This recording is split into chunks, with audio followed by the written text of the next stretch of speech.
Really impressed by this visit.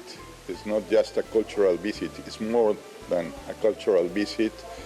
We see how many people, villages, communities live from the fooding white tea. But this is a service to society. They are producing very important drink, very important leaves for people. People enjoy that. But what I learned is that beyond a production process, we have values.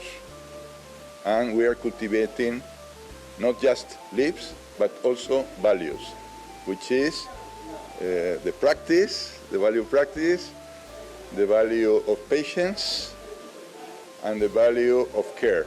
Really, it's very impressive, and we are learning about the experience, Chinese experience in the area of the tea, and especially white tea in this as an heritage, and it's really a heritage, unique heritage that we cannot find it anywhere.